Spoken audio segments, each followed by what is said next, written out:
I did not like school at all. I was not a math person. Look, I do marketing, I don't do math.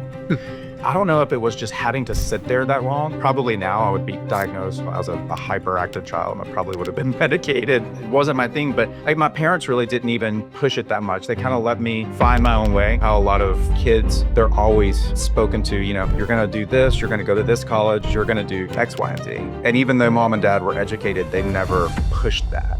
In this episode, I sit down with Bevan White, Director of Marketing at RAM Partners, as he shares his journey from cutting grass in Nashville to leading marketing strategies for communities across the country. We talk about growing up on the Gulf Coast, learning resilience from his mom, and how a shy kid found his voice in multifamily. Bevan opens up about mentorship, evolving tech in leasing, and why being trusted and trusting others matters more than ever. It's honest, insightful, and full of heart. I ended up applying for a leasing consultant position at this development. I'd never thought about this as a career or that anybody would get dressed and go to lease an apartment for work. So how the hell did you get into it? I graduated college. I was like, I have no idea what I want to do. I got a job literally doing landscaping, cutting grass. I kept going into, one of our assignments was this beautiful apartment development. I would go there all the time to do landscaping and check in with the property manager, all that. And then there was one or two people that said, you're going in there all the time. Why don't you talk to them about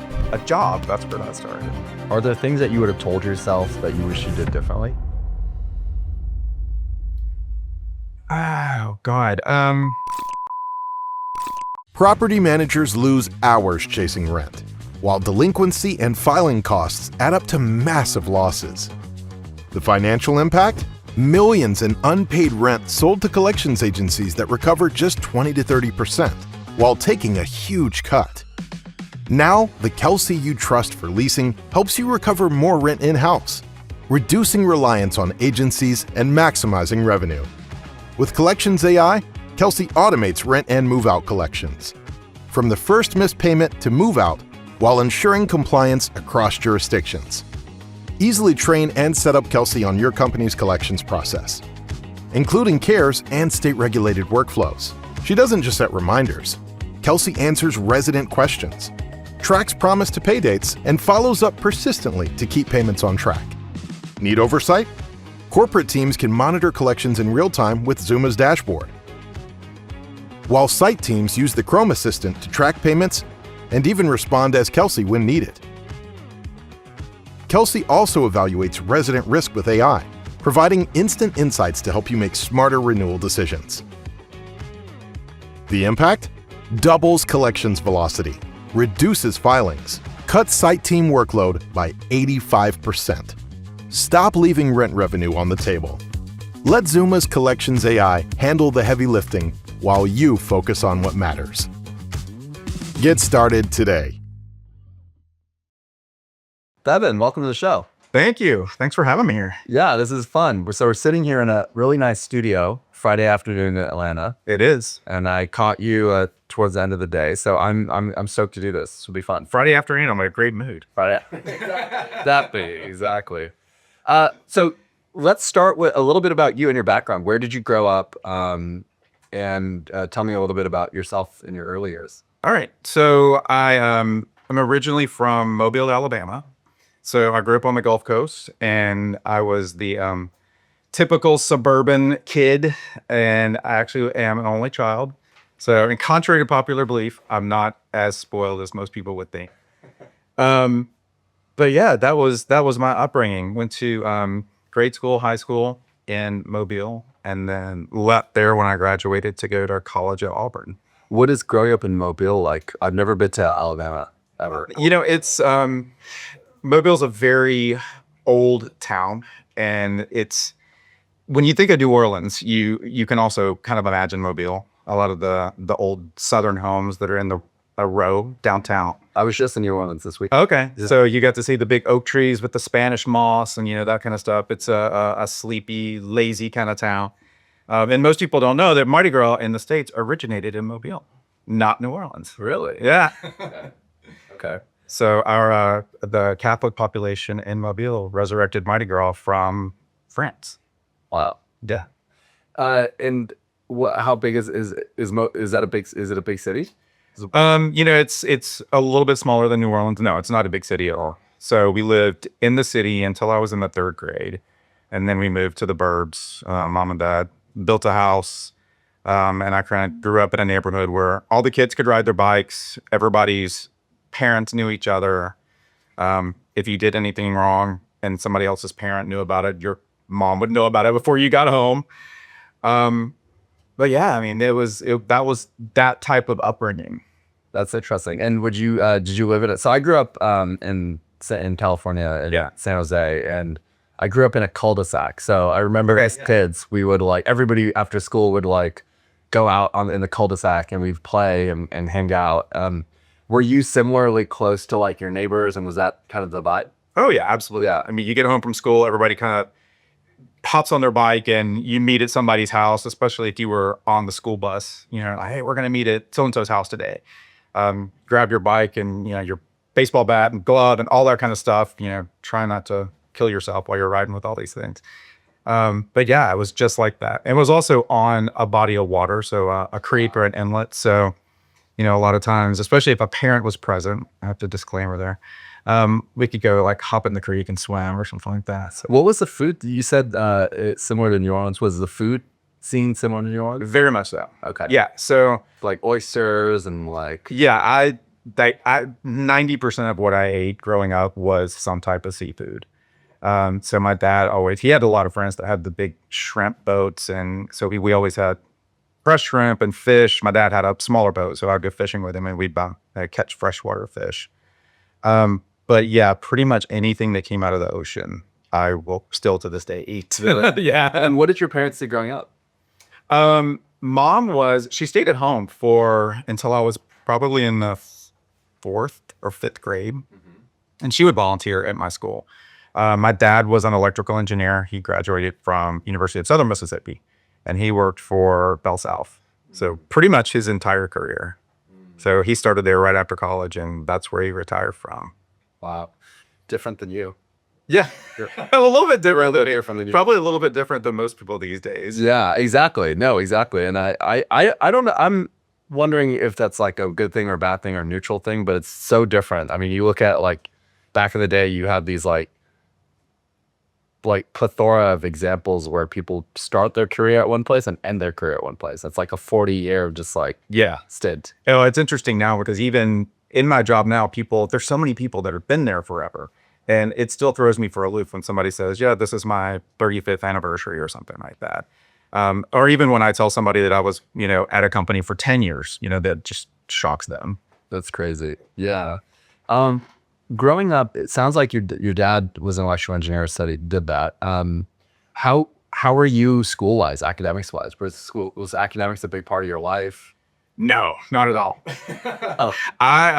What kind of kid? Describe 9-year-old Bevan to me. 9-year-old Bevan. So again, I spent all of my time outside. So we lived near, a wooded area. So on Saturday morning, as soon as I was finished with breakfast and was, mom said, yeah, you can go do whatever you want to. I was on my bike in the woods, building forts, hanging out with friends.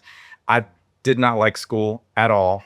So I was not, there were certain things. I was not a math person. Still I'm not, and I tell everybody I work with, I'm like, look, I do marketing. I don't do math. But it's just, I don't know if it was just having to sit there that long. Probably now I would be diagnosed, as a hyperactive child, and I probably would have been medicated.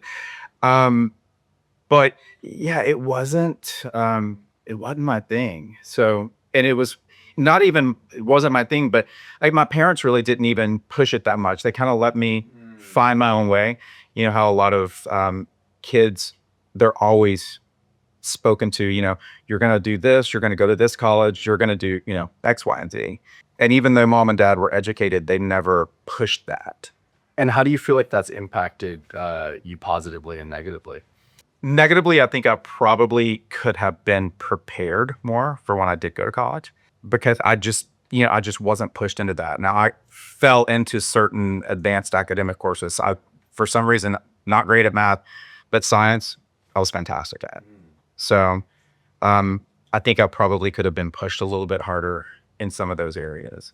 as far as, the positive things, I'm glad, and I still like it to this day when I see parents letting their kids do their own thing and not putting too much pressure on them. Even though I don't have kids, I feel like that I would probably do that. Do the same thing. Yeah. So what was, it sounds like they were very relaxed parents and trusted you. How else would you describe their parenting style?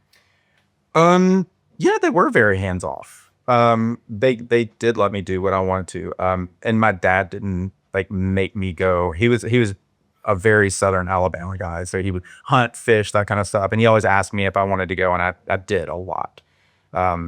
And he had 7 brothers and sisters, so I had a lot of cousins. So we spent a lot of time together too, doing those things. Surprising you don't have any siblings. I know. And your mom, how many siblings did she have? One. Okay. Yeah. So maybe she's the. I think Dad was probably like, "Oh my God, I'm tired of all these people." And yeah, I don't want to have 10 kids. Yeah, that's funny you mentioned that because my parents are actually very similar. Like I grew up not feeling any pressure to do anything or, with academics. They were very much hands-on and what is hands-off. And when I think about the potential impact of that downstream, when I went to college, one of the things I immediately noticed was the kids that had parents that were extremely tiger parents, helicopter parents, immediately like flipped the other way around. Really? So yeah, they would drink really hard and all of that because they were so controlled growing up. Yeah. That when they went to college, they felt free, That makes sense. In some ways, when you look at the role of parenting, almost everybody can give you something. The only thing that I think your parents can really give you is unconditional love. Sure. So having trust in your kids and giving them the space and giving them that unconditional love, to me is like the best thing parents can do because people are going to become their own person. You're going to grow in other ways. It sounds like you felt like your parents trusted you in some way. Yeah, absolutely. Yeah. So, and it was strange too. And because you just mentioned that, when I got to college, there wasn't a huge personality swing or a huge study habit swing or party swing, whatever it may be. I just kind of maintained the same person that I was. Yeah. And growing up, what were your, you mentioned baseball. Did you play any other sports? No, and it was all just kind of amateur in the neighborhood that got thing. So it was, being an only child, I was also a huge TV kid. So that was kind of like my noise in the house, my other people in the house. Yeah, tell me about that. I have 2 siblings, I have an older sister and a younger brother. What is it like? I guess you don't know what it's like to have siblings, so it's hard to compare, but maybe your friends do. What was the experience like growing up as an only child? I think I had, because of, the friends that I had and all of their siblings, and I spent so much time at their houses with, their brothers and sisters, that I think I was exposed to that. So I mentioned my dad's big family. So every summer I spent pretty much the entire summer with aunts and uncles and all my cousins. So there was always 10 of us around, so that I don't think I missed out on not having a sibling too much. So you miss it more, I think, as you get older. Yeah. And that makes, if 7 siblings means how many cousins? First cousins. A lot. So I'm the oldest grandchild, and then everybody else is under me. So there was probably a 7 or 8 year age difference between me and the closest one that would hang out with us. Got it. And okay, so growing up, you played outside a lot, which makes sense. What are the activities or hobbies that people have in your teens? And is it a lot of like, did you go hunting and fishing and all that stuff? Yeah. What do people do in Alabama in their teens, in middle school and high school? Got in a lot of trouble. Obviously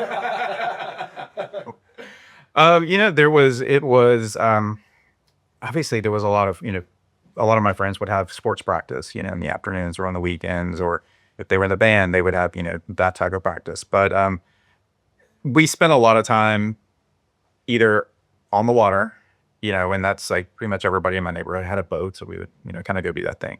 We were definitely very, upper middle class, until my parents split. And then it was a little bit different. Split. Yeah. How old were you? 12, I think, something like that. So, and then of course, mom's like back to work, trying to earn a living and, that kind of stuff. So, that's when money started getting tight. So, but she never exposed me to any pain of it. Mm. So when your parents split, you moved with your mom. We stayed in the same house. Oh, you guys all stayed in the same house. So my mom and I stayed in the same house, and my dad moved out. Okay. And what was that like? My experience. I don't know if I compartmentalized it. I don't remember it being a major trauma for me. We got on for the most part, but there was tension in the house, the past couple of years. So I think it was actually a relief for me. So a little bit wise beyond my years. Because you felt like, yeah, there's just, at the end of the day, there's less fighting and less fighting. Yeah. Everybody seemed, for the most part, everybody seemed happier. It was just stress relief. Mm. When you look at your parents, what do you feel like you've learned from them? God, I see stuff every day. My dad, I look at, because he was an electrical engineer, he taught me, all these different things. So I see things that I do every day that are like him. Like from installing the light fixtures to doing anything electrical in the house, in the walls. I don't think twice about that. That I can easily do that. Dad taught me how to work on a car at the time. Now you can't work on cars. They're all computer. And then I see mom's resilience and how strong she is, and she's 85 now. And I see everything that she's gone through in her life and how she kind of had the mindset of, look, we're not going to get upset. We're not going to cry. We're not going to do this. We're just going to figure it out and do it. So, and I see that in myself. Mm. And that was her approach raising you as well, growing up. Mm-hmm. Yeah. So when she got divorced, she said, she's like, well, I'm not going to sit here and rely on an ex-husband to take care of me. So she made sure that she took care of herself. And you feel like you embody that sort of white agency mindset, having agency. Yeah. Yeah. I mean, we'll talk about that more later, kind of as we get into career changes and that kind of thing. But yeah, I can definitely compartmentalize things if it's a negative situation and move through it. So yeah, that's something that, the word agency has come up quite a bit in my life, just thinking about how important it is to have the feeling of ownership of the outcomes in your life, right? And I think if you lose agency or you lose the feeling that you can control your life, it's pretty debilitating. Because then you feel like all these forces outside of you are controlling what you can become. Yeah. And it's more common than not. Right? Yeah. I see people all the time that they get so obsessed with whatever may be going on in their life. And it's a situation where you just want to, just grab them and say, look, get it together. You can fix this, and only you can fix it. Only you know what to do. And you see this around you with your friends and family and things? Yeah, from time to time. Yeah.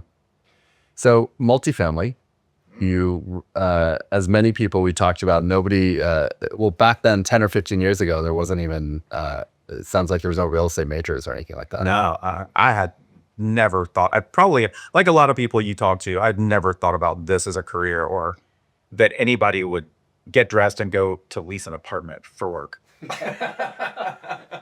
So how the hell did you get into it? Yeah, exactly. What happened to you? I graduated college, and what did you study in college? So I have a BFA and I've got a concentration in graphic design and advertising. Okay. So lucky I ended up in marketing. But I ended up moving to Nashville with one of my old roommates. He graduated a few months ahead of me. So I was like, I have no idea what I want to do. I was like, I really don't want to do anything. I don't want to have to think anymore, that kind of thing. So he was like, well, just move up here to Nashville. He had taken a job with Sony Music.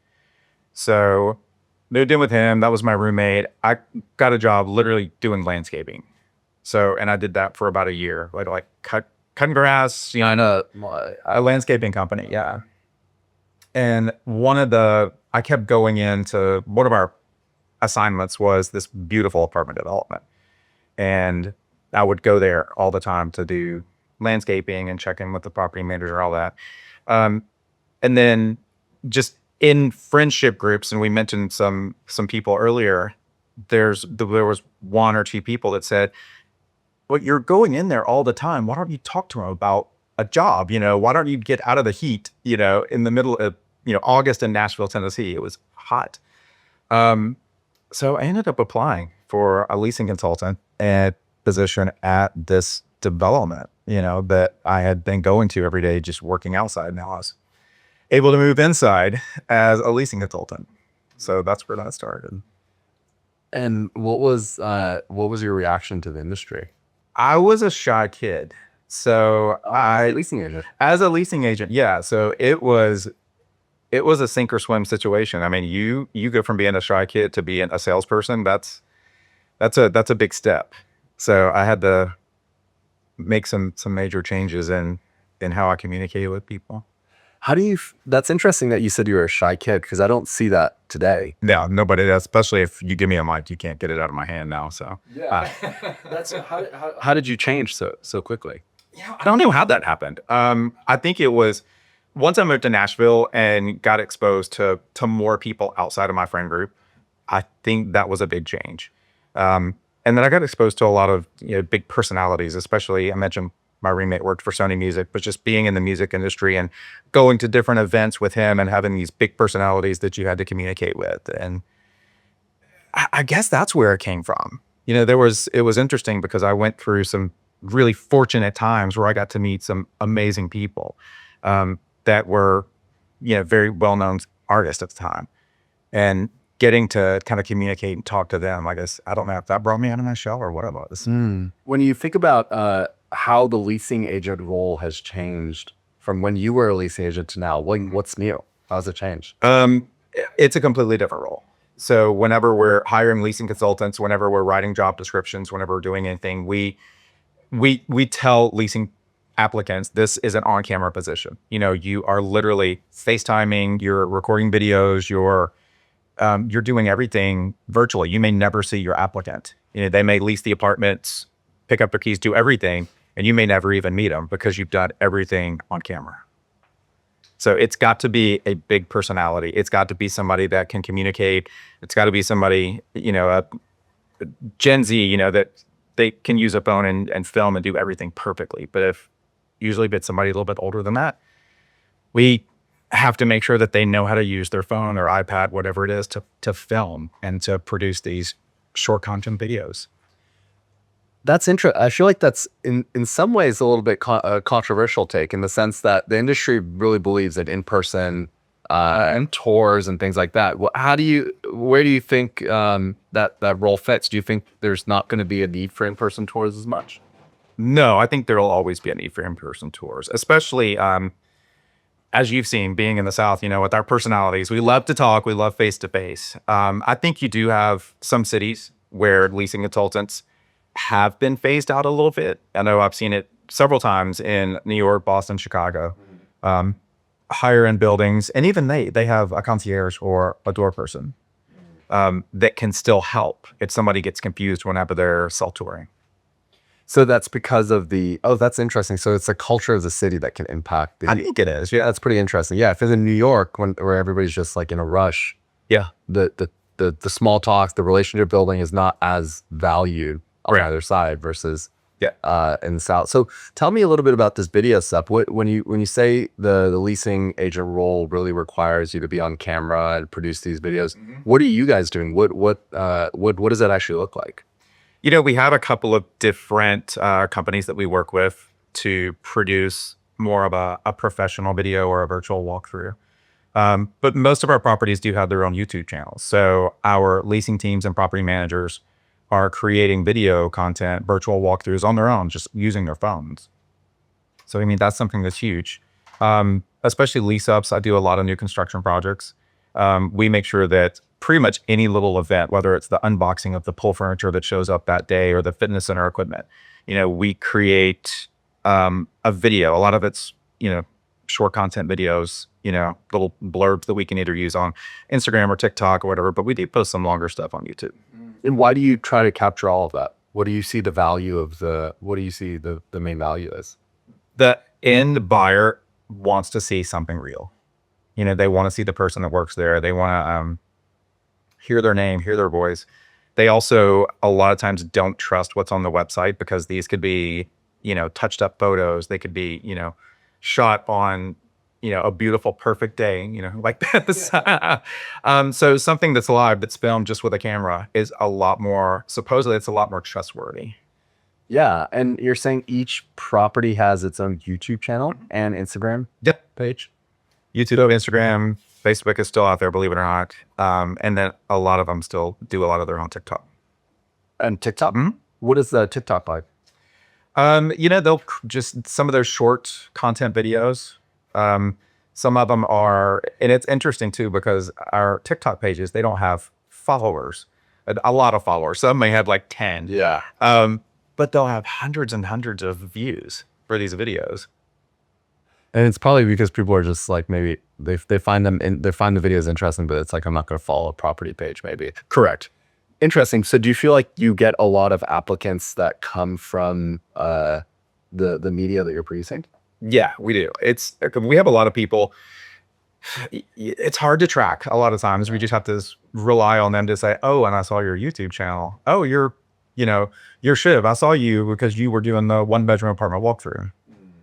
So it's interesting to see the leads and the information that come through. So we also have, sponsored ads on Instagram, Facebook, some other things. And we can track that a little bit, but yeah, it's interesting to see the traction that those get. Yeah. Okay. So going back to the start of your career, you said, you started as a leasing agent. What happens next? Typical progression: leasing agent, assistant manager.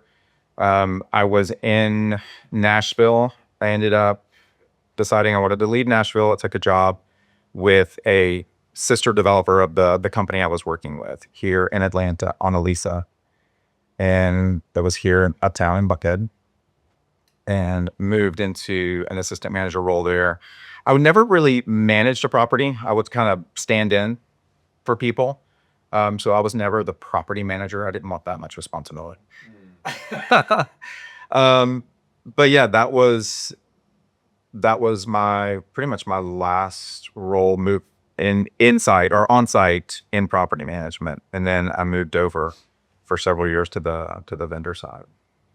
Oh, to the vendor side. Yeah. What were you doing on the I was on the dark side. Exactly. I went to work for an advertiser. At the time, it was For Rent magazine, where there was actually a magazine, and forrent.com was just launching. So I know it's kind of hard to imagine. Yeah. But it was a paper magazine doing sales. Tell me about the differences between the dark side and property management and the company side. There's a lot more freedom, obviously, as you know. And I think that was a huge factor in me getting to know the industry a lot more. It allowed me to meet people and, socialize with everybody in the industry. So obviously we discussed this. Atlanta is a big center for multifamily. So I got to meet so many influential people while I was doing that. So actually some of the people I work with now. How many years were you on the vendor side? God, how many years was that there? 5 or 6 years, yeah. That's substantial. And then why did you decide to come back? I ended up going, so in the middle of all that, I would spend a lot of time I'll throw you a curveball, spend a lot of time in Colorado. And I ended up being the skier that never left. So I wanted to eventually move to Colorado. So after a while, I started making connections there with people I knew here from kind of socializing and meeting people. Made some connections out there. I was out there, moved out there, did one interview with one company. I fell in love with them. Hopefully they fell in love with me. And I took a job as a director of marketing and training. And this was with Legacy Partners. And it was funny because I was out there. Pat Hutchison that interviewed me, she's still my number one mentor to this day. She interviewed me and said, I'm going to X conference. I don't remember where she was going, in Florida. She's like, I'm going to give you an assignment. I want you to shop this market. I want you to look at this property. I want you to go shop all their comps, and I want to report when I get back. And this was the first time I met with her. So I got back, had to present this report to not only her, but the asset manager of the property, which was a big financial institution company. Two of the vice presidents there. I had no idea I was walking into this, and ended up getting the job. So Why is Pat your biggest mentor? oh God, she is. How do I want to describe Pat? The Velvet Hammer. She's actually from the Bay Area also, and was living in Colorado. She's still there, and she's one of the. I don't know. She's one of the strongest business people I know, not just women, the strongest business person I know, but also one of the people that's the most honest and fair.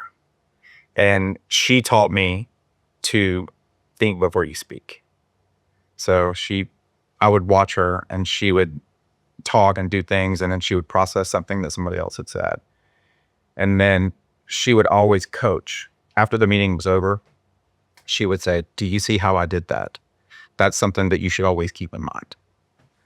So I think it's the honesty, the fairness, and she was just an amazing, good person. It's sad to say, but sometimes a really strong business person, especially in today's world, it's hard to find that person combined with a really good person at work. Why do you think that is? I don't know. I don't know if it's just a survival of the fittest right now. Sometimes I see that. I don't know what it is. Yeah, maybe because sometimes. Do you think there's it's always at odds, right? I don't think so. I think you could be a good business person without sacrificing the human side of who you are, right? But I think Absolutely. But it's probably extra challenging, and I think that's why people don't always are willing to sacrifice some of that in the spirit of moving the company forward or moving their business forward or whatever. Yeah, I agree. I mean, Pat always had a philosophy too that she's like, I'd rather be respected than liked. So, and I like that. I'm still constantly worrying, what people think. So yeah, I want to be liked too. But that's it is interesting in today's world. I think I gravitate to people that are like that are extremely intelligent, but they're also good people at heart. There's this book called The Courage to be Disliked. And it's really good. It talks about kind of the idea of, if you think about anything that's been built, that's great. Oftentimes, if you're trying to please everybody, you're not really going to please anybody. You're not going to please anybody, because everybody has their own tastes. Everybody has their own interests. And you're basically morphing yourself into an amalgamation of everybody. You're losing yourself in some ways. Yeah. Outside of Pat, who else comes to mind as role models or mentors for you in your career?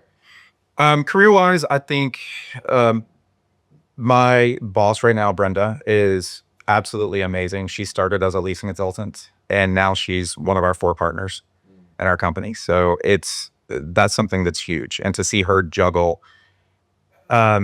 her work life, also her 2 daughters. The second one just got accepted to University of Georgia, so she starts in the fall. Nice. So I think that's another person that's been really cool to see her work her way up from starting as a lease consultant. When you go back to your career in the early days, are there things that you would have told yourself that you wish you did differently? Oh God. Probably. I think making sure that that I understood that it doesn't really matter what everybody thinks, what we were just talking about, and then really specializing in one thing, focusing on one thing. Because I started off in sales, and obviously I'm a marketing person, but now marketing encompasses so many different areas. So is it going to be something that's more agency related, that's creative and visual? Is it something that's more digital? Is it obviously now something that's a little bit more AI related? And then really focusing in earlier on how those things all come together, mainly how all the different softwares speak. So, and I think that's issue that a lot of us still struggle with. Tell me more. Our industry right now has grown so much and it's progressed so much with different software companies, but they've progressed in different areas, and different companies have created all these amazing products that don't speak to each other. So you smiled because you know what I'm talking about. But these products that don't speak to each other, and you're relying on, one of your big operating companies to accept all this information and kind of mediate between the software companies.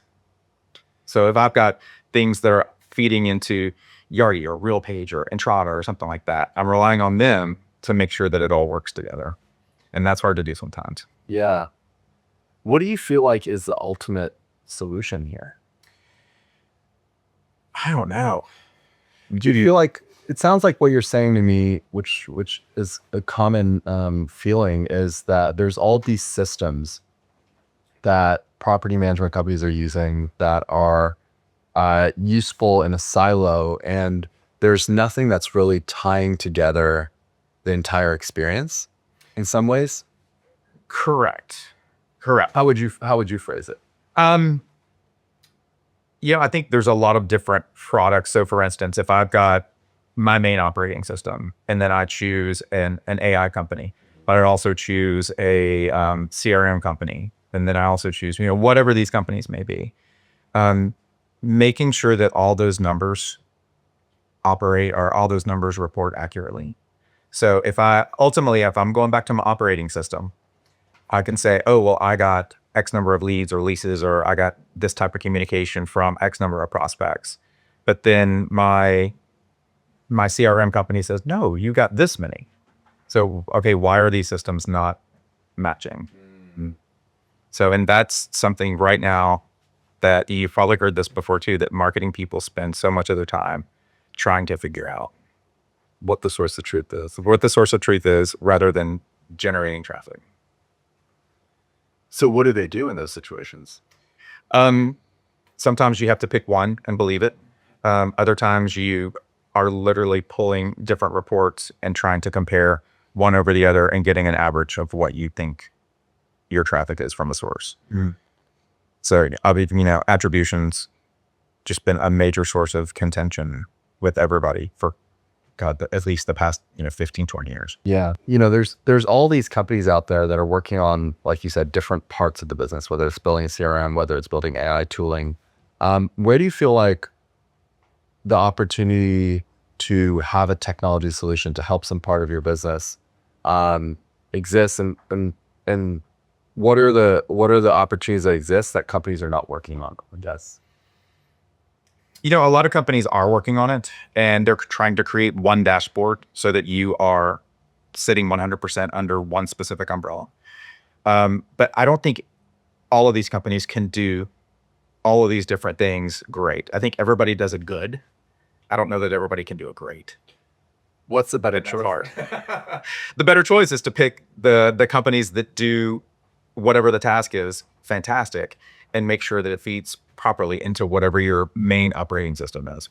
So you'd much rather have multiple solutions that are focused on one specific problem and be okay with the silos of the products and the different dashboards. And right now I'm fine with that. Yeah. Yeah. So, and I'm fine with it because I'm used to it. That's just what we've gotten used to. At some point, I think somebody will create a BI product that really is able to sort it out perfectly. But right now, I just don't think it exists. What would that look like to you? That one dashboard I can go for every day. It would sense of your entire business. And it would make sense of the entire business. I mean, it would tell me everything about what advertising I'm doing, what activities people are spending more time on. And I'm talking about employees, what they're spending more time on. Which employees are doing what the best and which ones may need help. And at one site team? Yeah. Yeah. And it would have to be something that's real time, so that when a new employee is input into our operating system, that immediately it hits that BI dashboard and it starts seeing that person's activity. What would examples of that on-site team member be? How would they be scored? Like, for example, if we're taking a leasing agent, like what would an example be of a good leasing agent versus a leasing agent that might need some help? Certainly. I mean, one of the biggest things that we look at is closing ratios. How many leads is this person taking? Are they watching, or are they immediately taking something that an AI tool might hand them and say, look, this is a hot lead, or this person has been non-responsive, you try it. Taking that and running with it, and then making sure that everything that they do is accurately documented within the guest card. We also look at, follow-up. So how much time are you spending on this guest card? How many times are you following up with this person? If you're not getting a response, then what are you doing with it? Yeah, we spend a lot of money to get these leads to come in, and to see them kind of flounder out there and not be touched, that's heartbreaking. What do you think the AI companies out there trying to solve this problem are doing right, and what do you think they're doing wrong? Good question. I kind of go back and forth too, because our AI companies, some have a name, and that AI leasing consultant pretends to be a real leasing consultant, a real person. So I don't know if the end user would rather see that and think they're talking to a real person, or if they would rather the AI component say, hey, I'm a virtual leasing consultant, but I can help you with anything. I've seen it done great both ways. So one of the biggest things is the follow-up that they're doing right. Making sure that they're spending time and nurturing that lead, on an extended basis. Because a lot of times our on-site teams, they get so busy that they let that part fall short. And where do you think these companies can improve? The information that they're ultimately pushing into our operating system. So a lot of times I see, it's interesting because I'll see a lead come in, it hits our operating system, but then it's immediately pulled back out so that the AI component can work the lead. And my on-site teams are like, wait, I saw 5 leads come in and now they're gone. Where'd they go? So that happens with one of them. That makes sense. Yeah. But the AI lead, it has to push into the operating system so that component gets credit, for pushing it in. Yeah. But then they pull it right back out. They're like, we just want evidence that it was there. And when you look at the leasing funnel, right? Mm-hmm. How deep do you think these products can go in terms of, post-tour applications, lease contracts? Do you think there's an opportunity to go even deeper in the leasing process with AI? Oh, God, yeah. Yeah, absolutely. I mean, I think there's absolutely an opportunity to do that, not only with communication through like SMS, text, or email. I mean, but I think ultimately we could pull in the prospect social media channels, making sure that, that we're hitting them that way, or that we're communicating with them that way. And then a lot of them are already doing it, but once they sign the lease, move in, then staying in communication with that person, just checking in once a month, going, is there anything that you need? And then starting the renewal process. What is the renewal? One of the things that I feel like is really important by connecting all these systems is if you have solutions that are targeting renewals, targeting reviews, targeting maintenance, targeting leasing, and they're not talking to each other, you're losing out on quite a bit of opportunity. So for example, let's say you have a resident and they submitted a maintenance request, and the maintenance team came out there and fixed it really quickly, and the resident was super happy, and they expressed that via text message or whatever. It might be a good time to maybe ask them for a review or something like that, right? Or, if they're close to a renewal, have an understanding of, okay, what are the positive and negative sentiments of this renter? What was their experience like living here? That, the digital footprint of, do they seem like positive via text message, or how they been attending events and community events and all this stuff? Use all that information to then drive a curated, personalized renewal inquiry. Yeah. Right. And I think if you have all these systems in silos, it becomes difficult to do that because you're not leveraging all the data you have to produce the most personalized experience. Yeah, I agree. So, I mean, and some of those tools exist and we use, some of them, but having a record of somebody attending an event, you just put an idea in my head. I love that. Because then they're an engaged member of the community. Right. Yeah. Right. And when you think about the most important thing that you can do for your business, obviously it's getting the units occupied, but secondly, or maybe even more importantly, it's making sure they're staying there. Certainly. And there's some things that you can do as a building or a property management company influence that. There's some things that are out of your control. How like what I'm trying to understand here on the piece of renewals is how much of that is actually in the property management company's control? Because if I'm moving to a place and I'm here for a year and I get fired and I get a new job in Chicago, like I don't care what the building is, I'm going to move there and go, right? How much of that is actually in your control from your experience being in the industry? Yeah, I would say about 50% of it. Okay. You know, you have people that are going to move based on a situation like you just described. There's also people that move based on costs, you know, factors as far as I can do for new construction, for example. New construction projects can offer incentives for people to move in that a stabilized property can't. So that's another thing that's kind of hard to combat. And what can property management, what are the, out of the 50% of things that you can control, what are the main things that property management companies can do to influence that 50%? You know, a lot of it is constant communication, making sure that we are talking to people, creating those resident events, and now keeping track of who attended them.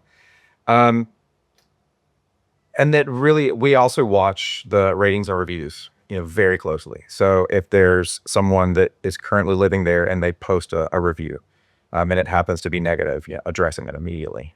So we have our star ratings. We have one person in our office that does nothing but pretty much focus on ratings, reviews, you know, kind of stuff for all of our properties nationwide. Oh, really? What is that role? What do they do?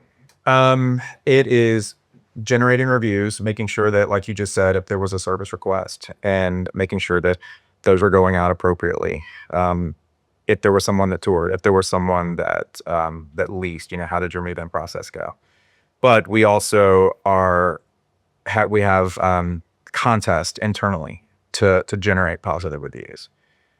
If we have negative reviews, that's something that he sees, and he literally will call the property manager and say, "Hey, I know you probably saw this already, but you have a negative review. What can I do to help you get in touch with that person?" Oh, the review person. Yeah. What can I do to help you get in touch with this person about the review to maybe get them to change it? Is there something that's going to make them happy?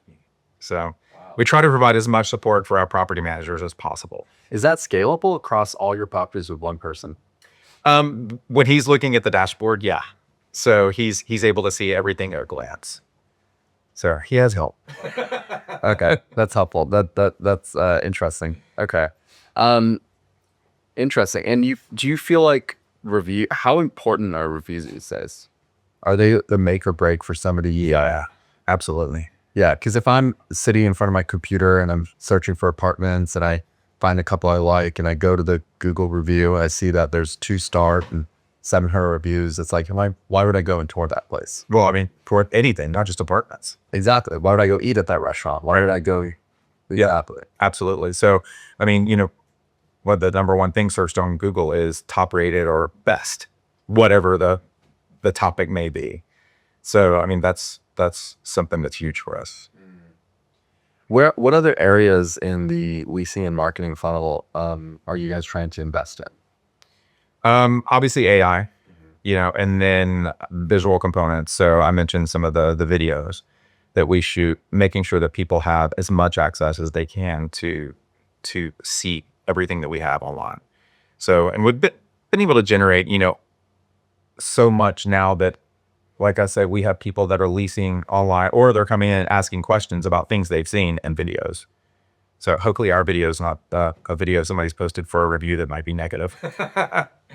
But no, that's one of the biggest things, content.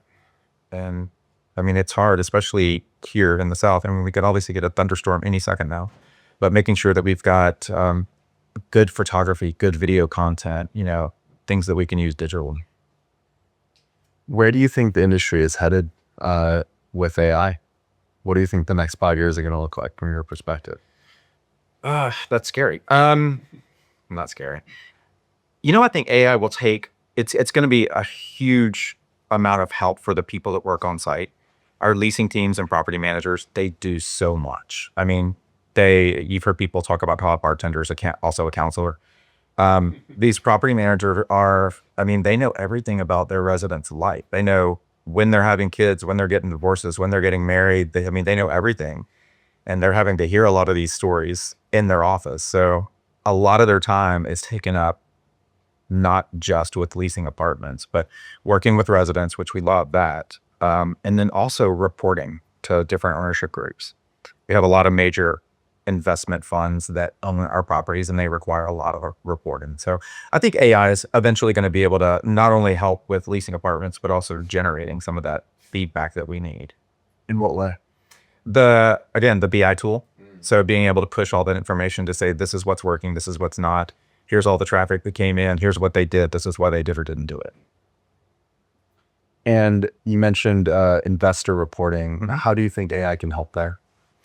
I think we can probably at some point create the report internally that each one wants, because each investment company wants reporting done a little bit differently. Being able to create custom reporting with custom dashboards just to generate it automatically and send it. Bevan, thank you. This has been fun. I feel like I've done a download on AI, and it seems like you've really invested a lot in at your company and in the industry, and really thinking about this in a unique way. I don't think I've heard the review thing done, or just having one person dedicated across all properties. Yeah, and there's a group of people that we've got. I've got a lot of my team that they're a lot smarter than me. But I think that's the sign of what leaders are supposed to do, is hire people that are much smarter than them. Exactly. Well, thank you, man. Thank you for sitting with me and chatting. Thank you. This has been a lot of fun. Yeah, absolutely. Awesome. Thanks.